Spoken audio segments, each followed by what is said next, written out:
Bueno, mis amigos, regresamos nuevamente aquí a La Otra Realidad. Ya está en línea telefónica el ingeniero Orlando Pla. Orlando, buenas noches. Buenas noches, Andrew. Buenas noches a las personas que te ven y a las personas que te oyen en este otro viernes caluroso que hay en Puerto Rico, donde yo creo que desde que empezó esto el año pasado, esto va de mal en peor. Oh, no, terrible, no.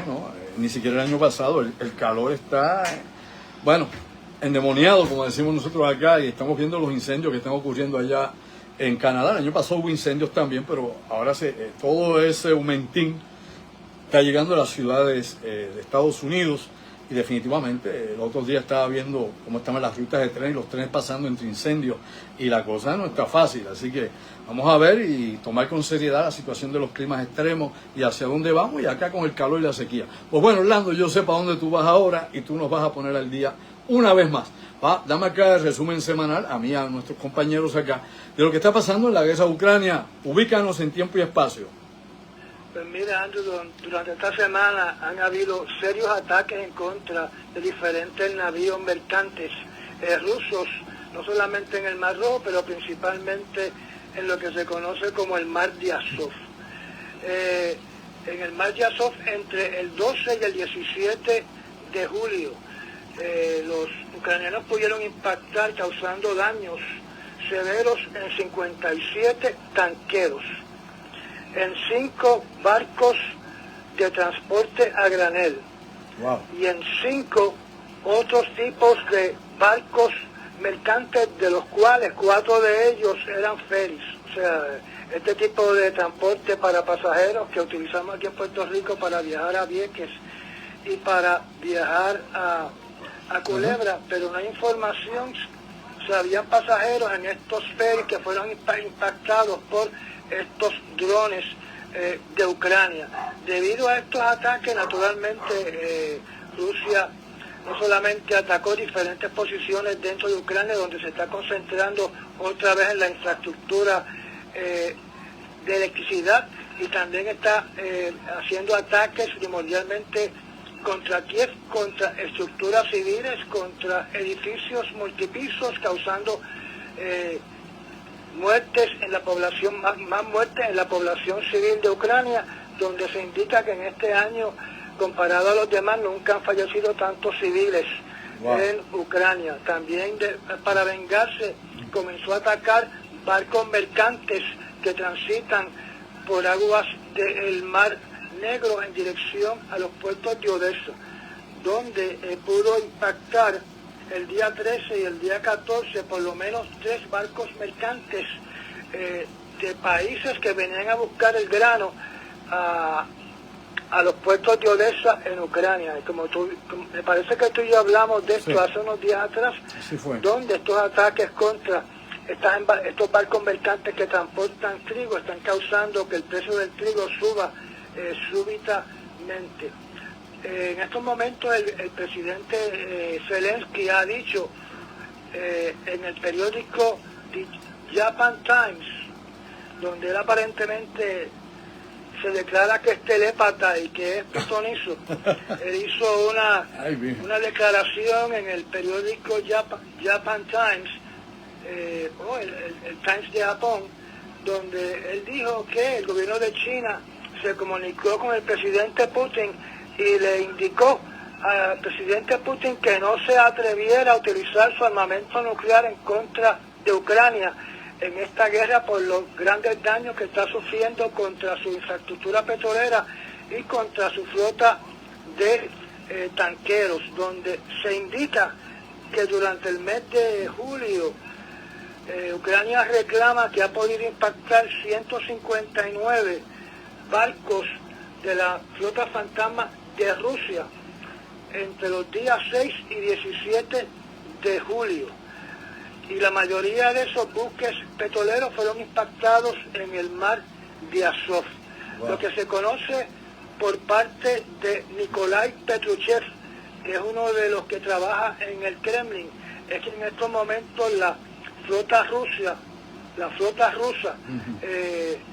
que transporta el armamento nuclear de Rusia, está en alerta máxima, y y presta y lista para usar su armamento nuclear si es necesario.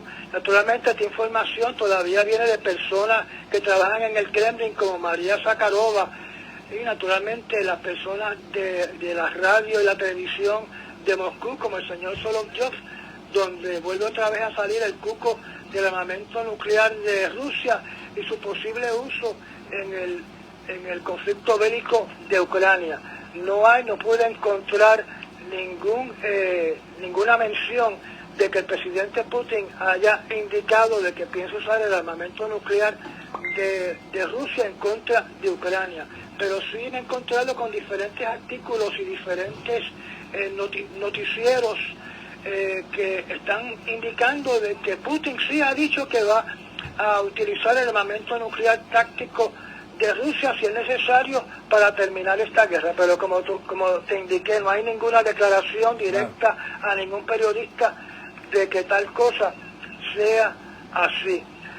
También tenemos que entender que en estos momentos hemos visto por primera vez grandes protestas en contra del presidente Zelensky en las principales ciudades de Ucrania, no solamente en Kiev, sino que en las otras grandes ciudades de Ucrania han habido grandes protestas contra Zelensky por haber despedido a su ministro de la Defensa, que no era general, no tenía experiencia militar, pero se alega que este fue el señor que trajo toda esta tecnología de los drones que han sido completamente exitosos en esta operación militar contra Rusia. Este tipo era el encargado de la campaña política para la presidencia de Ucrania de Zelensky, así que fue su mano derecha durante la campaña política para que él llegara a la presidencia de Ucrania. Y se dice que es posible, debido a que ha sido cesanteado de su posición como ministro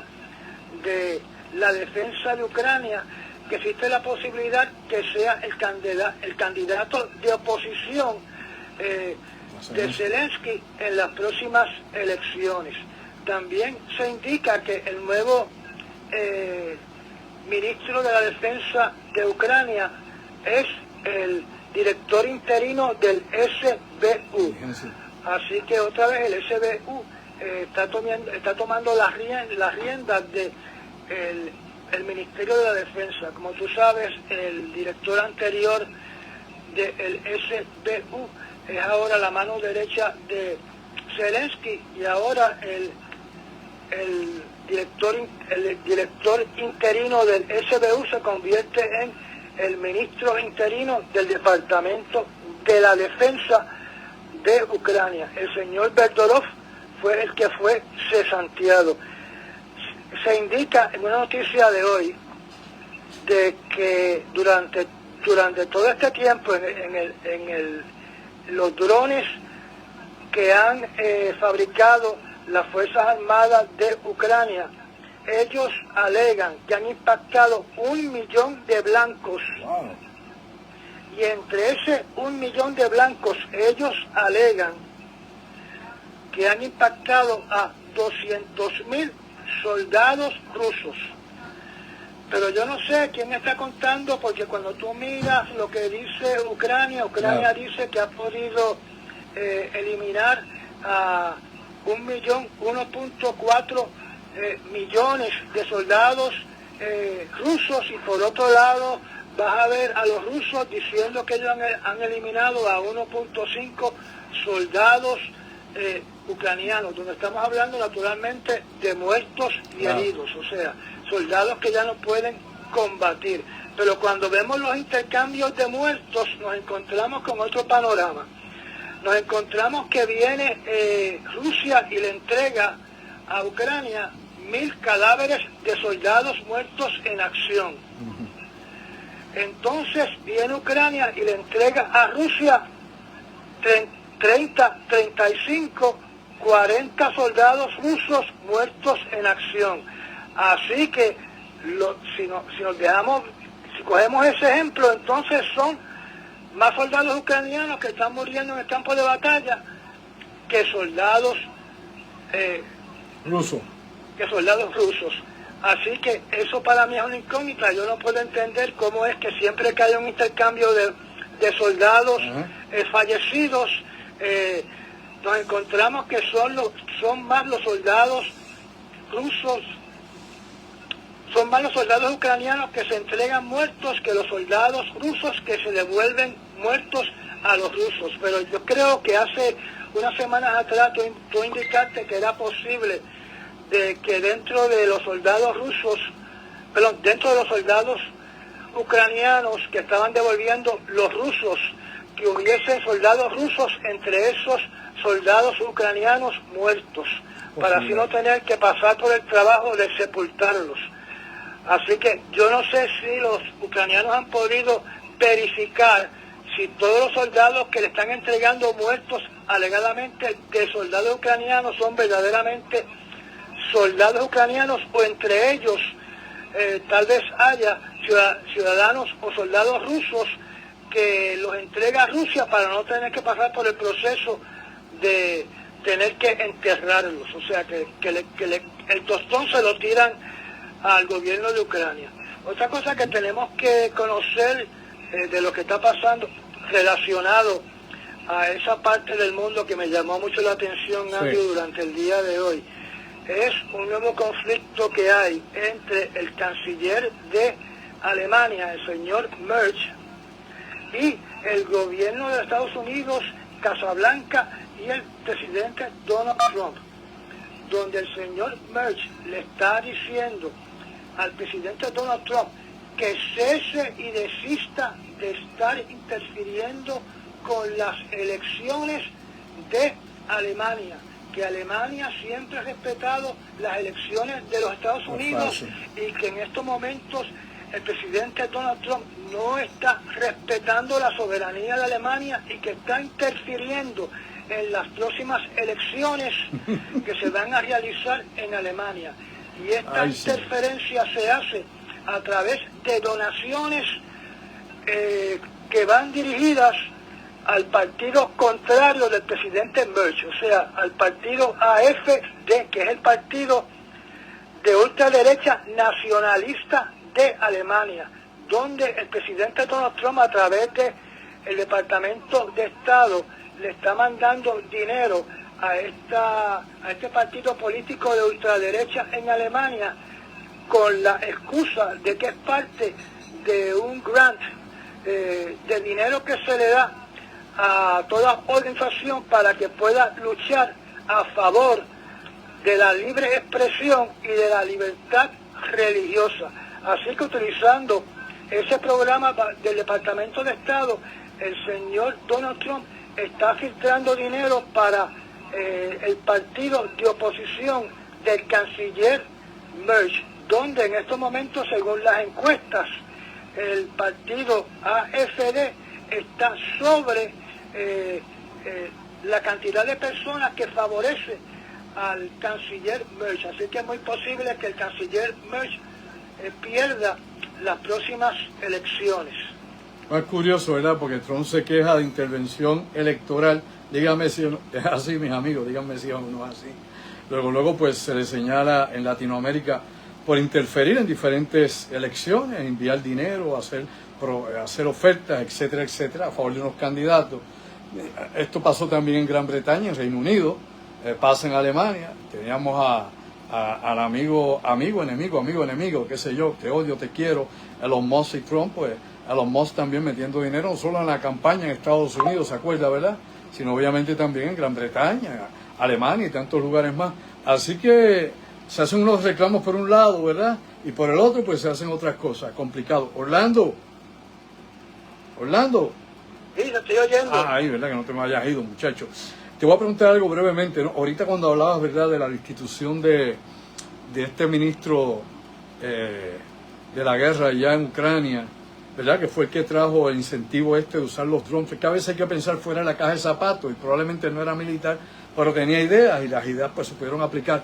Pero lo que te quiero preguntar, realmente si esta guerra durara más, la de Ucrania, para entrar en los próximos temas, ¿tú crees que si Rusia sigue perdiendo, ¿no?, qué diría yo, más soldados, sigue habiendo, qué sé yo, más ataques sobre zonas industriales rusas o áreas urbanas rusas, y Putin no puede ponerle un pare a esto, ¿verdad? Y poder contrarrestar estos ataques. ¿Tú crees que finalmente se decida en algún momento, los próximos meses o el año que viene, en usar esas armas tácticas nucleares, o tú crees que no las va a llegar a usar nunca? Bueno, yo he mencionado en varias ocasiones de que entiendo que ya se cumplieron los requisitos legales que justifica el uso de armamento nuclear táctico en Ucrania. Y cuando hablo de armamento nuclear táctico, estamos hablando de bombas atómicas de 1 kilotón, de 2 kilotones, no estamos hablando de bombas atómicas de 100 kilotones o de 1 megatón, sí, sino que son las bombas atómicas que pueden transportar estos misiles pequeños que tiene Rusia, donde esos misiles pequeños pueden transportar una bomba atómica de entre medio kilotón hasta 15 kilotones. Tal vez él en estos momentos, según lo que yo he podido leer, sí, ya tiene la justificación legal para poder utilizar el armamento nuclear táctico de Rusia. Naturalmente van a haber repercusiones internacionales. Yo no sé qué pasará con esas repercusiones adicionales, porque ya hay el precedente legal de que Estados Unidos, para no perder la guerra contra Japón y para finalizar la guerra en Japón, tiró 2 bombazos en Nagasaki y en Hiroshima, y por lo tanto se puede justificar que hay un precedente donde un país, para no perder y para no ver que sus soldados mueran en el campo de batalla, pues pueden recurrir al uso de armamento nuclear. Lo que puedo añadir es que, según los peritos que hablan este tema, están diciendo que la posibilidad de que el presidente Putin o que Rusia utilice un armamento nuclear en Ucrania va en aumento. Y también lo que te puedo decir es que personas como Solovyov, personas como María Zakharova y otros influyentes políticos dentro del Kremlin están empujando para que se utilice un arma nuclear dentro de Ucrania. No es fácil. Bueno, esa es la perspectiva. Veamos a ver qué depara el futuro. No se ve muy bien todo, así que estamos bastante apretados por muchos lugares a la vez. Bueno, hablando de todo esto, Orlando, yo mencioné algo hace un rato de lo del discurso de Trump, lo hice de forma somera. Me concentré más bien en la situación de 2016 y las acusaciones que se hicieron, ¿no?, por parte de los demócratas y de las agencias de seguridad interna y de inteligencia de Estados Unidos contra los rusos por intervenir o interferir en las elecciones de 2016. Luego, pues Trump anoche dio su discurso hablando de las elecciones 2020. Yo quiero que tú me hables un poco de eso, porque ¿qué realmente hay de la interferencia china, ¿no?, en esas elecciones, si alguna como tal, sobre el discurso de anoche, ¿no? Y ¿qué podríamos esperar si realmente, como mencioné yo, hay evidencia, no hay evidencia, o qué cosas realmente se puedan deducir de todo esto? Cuéntanos, Orlando. Bueno, durante la primera presidencia del presidente Donald Trump, cuando empezó a atacar a China y cuando acusó a China de haber realizado un ataque biológico contra los Estados Unidos, la situación fue tan tensa que eso impulsó al gobierno de China a acelerar su programa nuclear. Así que la persona responsable por que China haya acelerado y se haya puesto la meta de tener más de 1.500 ojivas nucleares antes del año 2030, esa responsabilidad le toca al presidente Donald Trump por hablar tan hostilmente en contra de China durante su primera presidencia. Y ahora vuelve a atacar a China, indicando de que China de alguna manera interfirió con las elecciones del año 2020 sin tener ninguna verdadera prueba, porque está acusando a China de haber hackeado las listas de electores, cuando esas listas de electores, muchas de ellas son públicas. Uno las pide y se las dan a uno. Así que verdaderamente no hay ninguna evidencia sólida de que China haya interferido con las elecciones del año 2020 en los Estados Unidos. Pero si eso crea tensiones adicionales para que China se fortalezca o crear nuevos programas adicionales para fortalecer no solamente su arsenal nuclear, sino también su arsenal de barcos y de soldados y de otro armamento que necesite para enfrentarse a los Estados Unidos en un futuro que espero que no sea cercano. Y entonces aquí está el elemento del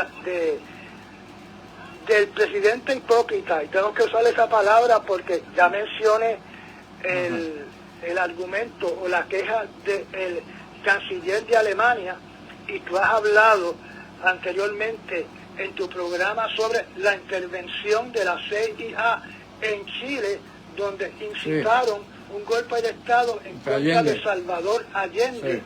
Y también tú has hablado sobre la CIA, que también junto con el MI6 causó un golpe de Estado en Irán en el año 1953, si recuerdo bien ese año, para sacar al presidente electo democráticamente de Irán y poner al Shah de Irán como su líder títere para dirigir al país de Irán, mientras las compañías como ExxonMobil estaban explotando el petróleo de Irán. Y entonces tenemos una nación que está implantando otra vez la doctrina Monroe, donde en esa doctrina Monroe se cae de la mata que va a interferir con todas las elecciones en Centro y Sudamérica, porque los dirigentes tienen que ser, de ahora en adelante, de ultraderecha. No pueden haber presidentes de izquierda. Si hay un presidente de izquierda, el gobierno de Estados Unidos se va a encargar de hacer movimientos operativos ocultos para remover a ese líder de izquierda que esté en cualquier país de Sudamérica o de Centroamérica. Y yo lo que quiero añadir de esta elección, Andrew, para que todo el mundo esté consciente. El 8 de septiembre del año 2024, en el programa de Solovjov, que es el programa más escuchado y más visto en Moscú, relacionado a temas políticos y temas de guerra. En ese momento la señora Margarita Simonyan, directora en jefe de edición de lo que se conoce como Russia Today o comúnmente RT, ella indicó que ella recibió un mandato directo del comandante supremo, y el comandante supremo es el presidente Putin, donde ella tenía que llevar operaciones ocultas dentro de los Estados Unidos para asegurarse que el partido republicano ganara las elecciones. Esa era su misión: hablar en contra del Partido Democrático, hablar en contra del candidato democrático para asegurarse que el candidato republicano ganara las elecciones.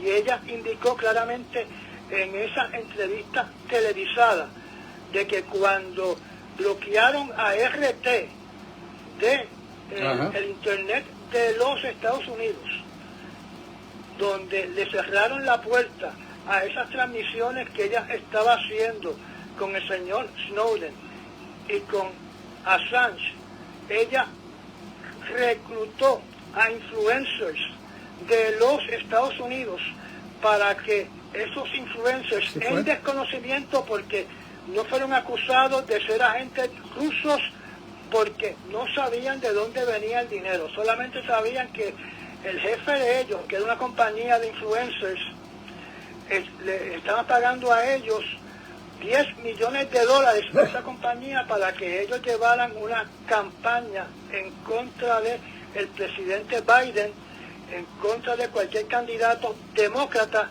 y en contra de toda la estructura, el andamiaje político demócrata, ¿okay? Y todo tenía que ser a favor de Donald Trump. Así que ella confesó, esa fue una confesión que está grabada en televisión, ella confesó que ella era la que dirigía un operativo oculto para asegurarse que Donald Trump fuese presidente de los Estados Unidos. Mi madre, yo vi su último programa y me estuvo gracioso. Esta es una persona, Margarita Simonyan, es una persona completamente blanca, Así que cuando uno ve las imágenes de ella hace 2 o 3 años atrás, donde ve esa piel blanca, porque ella es blanca, pues ahora ella tiene el suntan que es Donald Trump. Está naranja ahora. Está naranja ahora. Anda, cara, mi madre. Bueno, la realidad es que sí, han salido inclusive recientemente, hace unos meses atrás, estaba la lista de influencers que habían estado trabajando para RT, para la inteligencia rusa, no solo en Estados Unidos, sino en toda Latinoamérica. Habían cientos de ellos y decenas de millones de dólares que se les pagan. Digo, tú no trabajas para ellos porque yo sé que no estás cobrando los rusos, yo tampoco, si no, no estaríamos aquí. Y no nos interesa tampoco, porque nosotros no vendemos, no vamos a vender nuestra nación, ni vamos a vender tampoco la conveniencia de nuestro pueblo. Eso allá cada cual con su conciencia. De esos hay muchos por ahí, ¿verdad? Le dicen de muchas maneras. Nosotros no somos ni quinta columna ni nada por el estilo. Bueno, Orlando, para ir cerrando, tengo algo más que quiero preguntarte acá en el coloquio que tenemos esta noche. He escuchado varias veces al secretario de Estado Marco Rubio, he escuchado al presidente Donald Trump. Hay que recordar que esos son los que están en el gobierno. ¿Para qué vamos a mencionar gente que no gobierna? O sea, ya no está Obama aquí, no toma decisión, y menos Sleepy Joe. Así que hay que hablar de los que toman decisiones y afecta a tu vida y la mía. Nada más con el testigo. Así que vamos a ponernos para lo que es. Obviamente, el presidente Trump y Marco Rubio, que ha sido el vocal en todo esto, llevan obviamente una campaña en contra de la Corte Internacional Penal, ¿no? La Corte de La Haya, donde ellos pues están en el papel de que esta Corte se elimine, se desintegre y que ya no tenga injerencia, no solamente a nivel internacional, sino que no pueda señalar a los Estados Unidos o a miembros del gobierno o del ejército de Estados Unidos como criminales de guerra o implicados en algún tipo de escándalo, como podrían ser acusaciones de genocidio. Ponnos al día, Orlando. Pues mira, todo esto comenzó, esta guerra en contra de la Corte Internacional Penal del presidente Donald Trump, comenzó en junio del año 2020, donde él emitió la orden ejecutiva 13928 en contra de los funcionarios de la Corte Internacional Penal, donde se iban a sancionar de la siguiente manera: se le iban a quitar las visas, no podían visitar a los Estados Unidos, ni ellos ni sus familiares, y se iban a ocupar todas sus posesiones dentro de los Estados Unidos. Estas fueron las primeras sanciones que emitió el presidente Donald Trump en el año 2020, donde vino el presidente Biden en abril del año 2021 y canceló esa orden ejecutiva porque dijo que no se justificaba esa acción en contra de todos estos funcionarios de la Corte Internacional Penal, porque dichas diferencias se podrían resolver de forma diplomática. Claro. Tenemos que entender que la Corte Internacional Penal no tenía ningún caso abierto en contra de ningún estadounidense, ningún político estadounidense, ningún soldado estadounidense en ese momento. Sí, había una fiscal que estaba investigando, y cuando la Corte Internacional investiga es porque alguien sometió una querella, así que ellos tienen la responsabilidad de investigar querellas. Ella sí estaba investigando posibles casos de crímenes de guerra o crímenes en contra de la humanidad que hayan cometido las Fuerzas Armadas de la coalición. No estamos hablando de Estados Unidos y de Inglaterra y de Canadá, claro, en la guerra de Irak y en la guerra de Afganistán, que como tú bien sabes, se dice que durante esas guerras fallecieron 500,000 de civiles, donde hay, algunas personas dicen que no es 500,000, que es 1,000,000, porque no se contabilizaron las personas que fueron sepultadas por sus familiares y no se lo informaron al gobierno, porque esa estadística viene de los cadáveres que llegaron a la morgue y los procesos de entierro que siguieron los procesos que dictamina el gobierno de Irak. Así que no se contabiliza todas esas personas que murieron en el campo de batalla, que tal vez quedaron sepultadas allí, se convirtieron en esqueletos, o los familiares vinieron y la sepultaron de forma informal, sin informárselo al gobierno de Irak. Así que tenemos dos elecciones. La primera es que fallecieron 500.000 de personas y la otra es que fallecieron 1 millón de personas, y naturalmente si hay una querella, la Corte Internacional va a investigar si eso es cierto. Por eso es que Trump hizo la orden ejecutiva 13928. Después vino el señor Trump en febrero del año 2025 y emitió la orden ejecutiva 14203. Y eso la justificó utilizando lo mismo que utilizó en la orden ejecutiva 13928, más añadió que la Corte Internacional Penal no puede emitir órdenes de detención ni investigar no solamente ciudadanos de Estados Unidos, sino tampoco ciudadanos de países aliados de los Estados Unidos. Particularmente no puede investigar a miembros de Israel, donde, como tú bien sabes, la Corte Internacional Penal emitió una orden de detención contra Benjamin Netanyahu y contra el ex ministro de la Defensa, el señor Gallant de Israel. No es y fácil. entonces es bajo esa orden ejecutiva es Sí. que está actuando actualmente el secretario de Estado. Tenemos que entender lo siguiente: el señor Donald Trump dice que la Corte Internacional Penal no tiene jurisdicción sobre Israel y tampoco sobre los Estados Unidos, porque no son miembros y no firmaron el Estatuto de Roma del año 1998, que entró en efecto y creó la Corte Internacional Penal, que entró en funciones completas en el año 2002, ¿ok? Pero el Estatuto de Roma dice claramente que si le llega una querella referente a crímenes en contra de la humanidad o crímenes de guerra, ¿ok?, el Estatuto de Roma autoriza a la Corte Internacional Penal a investigar y a procesar cualquier persona que haya cometido crímenes de guerra o crímenes en contra de la humanidad, aunque sean de un país que no son miembros de la Corte Internacional Penal.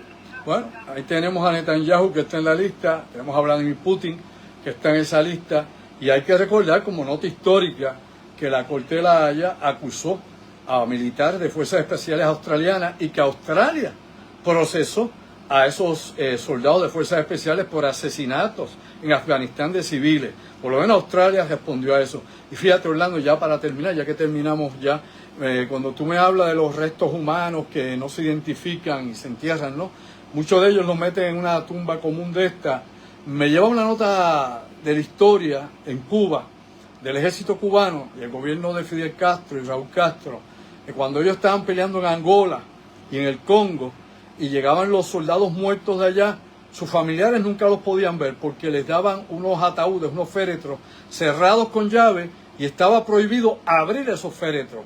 La realidad de todo esto es que enviaban los ataúdes vacíos desde África, enterraban a los miles de cubanos que murieron allá en una tierra extraña y les mandaban entonces piedras dentro del ataúd y así los enterraban, para que la gente vea cómo se manipula a la opinión pública y cómo se engaña a los pueblos. Orlando, ¿dónde, cuándo y cómo? Déjame dar tres oraciones adicionales. Dímelo. La primera es que Marco Rubio, en su orden del Departamento de Estado, insta a que los miembros de la Corte Internacional Penal renuncien a su membresía, si no van a ser cesanteados. También amenaza con sanciones a todo país que respalde a la Corte Internacional Penal. Eso es lo que va a hacer en estos momentos el señor Donald Trump, donde algunos dicen que esta acción que está tomando el presidente Donald Trump en estos momentos es porque pronto va a cometer crímenes de guerra en Irán o en otro país como Cuba, y por lo tanto quiere sacar del medio a la Corte Internacional Penal. También tengo que decirte que antes de comenzar a hablar esta noche vi una noticia rápida que dice que 2 tanqueros que estaban tratando de salir del estrecho, por el estrecho de Hormuz hacia el Golfo de Omán, impactaron unas minas explosivas y alegadamente están incendiados. Yo no sé si esa noticia es verdad porque la acabo de ver y no la pude verificar. En lo que tiene que ver con donde me pueden ver Así es. los que te oyen y los que te ven en mi canal de YouTube llamado Orlando Pla Podcast, donde trato de tener un programa diario para todos ustedes. Gracias, Orlando. Cuídate del calor, que no está fácil, ¿sabes? Eso es así, eso es así. Nos vemos, hermano. Buenas noches a todos, buenas noches a las personas que ven a Andrew Álvarez y a las personas que oyen a Andrew Álvarez. Bien, ese era nuestro amigo y directo amigo, ¿no? Nuestro colaborador, el ingeniero Orlando Pla. Bueno, importante, Estados Unidos hasta este momento ha intervenido 142 barcos. Estos barcos, esta noticia que hay que verificar, que Orlando va a estar buscando, y yo voy también a verificar la información. Si fueron minas, son minas obviamente puestas por Irán, que es lo que se ha estado por mucho tiempo tratando de limpiar la zona. Alegadamente se ha hecho, no se ha hecho, está a mitad, que los iraníes iban a sacar las que faltaban y eso pues se quedó ahí en nada una vez terminó el alto al fuego provisional, que ya todos pues sabemos que no existe, ¿no? Sí hubo intervención con 4 barcos el día de ayer, y hubo también, ¿no?, una operación para tomar otro barco por los comandos estadounidenses. Eso lo sabemos, eso es oficial. Lo de las minas, pues vamos a ver qué pasa con todo esto. Y para recordarles, mis amigos, que estamos también el próximo sábado 29 de agosto, próximo mes, sábado 29 de agosto, con tiempo, separa tu espacio. Black Code, segunda parte, no segunda parte, esta es la primera y la dos juntas. No, esta es la edición final de Código Negro, Black Code. Vamos a estar en el Centro Cultural Jesús María Muñoz, en Utuado, en el mismo pueblo de Utuado, en el casco urbano, en la calle Doctor Cueto, número 103, a las 8 de la noche, el sábado 29 de agosto. Impactante, tipo cine, evidencia. Vamos a hablar de los UAPs, de los ovnis, ovninautas, operaciones militares relacionadas, lo que está pasando en el Congreso, en el Pentágono, en NASA, en el Pentágono y en NASA y todo lo demás. Eso lo vamos a compartir con todos ustedes allá, lo van a poder ver en documentos visuales, etcétera, etcétera. Pida que hay demás para que ustedes puedan allá analizar con nosotros. Teléfono de contacto para Utuado con nosotros el sábado 29 de agosto, 8 de la noche, en el Centro Cultural Jesús María Muñoz de Utuado, auspiciado por los amigos del Centro Cultural. Vamos a estar allá presentando esto audiovisual, como dicen, con todos los hierros y sin miseria. Es el teléfono del 787-579-8600. Recuerda, si no llama, no hay espacio. 579-8600, los amigos del centro de la isla. Allá los esperamos el sábado 29 de agosto. Gracias como siempre por compartir con nosotros. Acá se nos fue hasta la taza por ahí, pero ustedes siempre son la razón de ser de todo esto. Nos veremos el próximo lunes desde Vaca Brava, desde la cava de Vaca Brava, con la última frontera. Y te lo digo una vez más: ojo visor, oído en tierra, sayonara, pendiente que el fin de semana viene caliente, y no solo porque hace calor. Se me cuidan.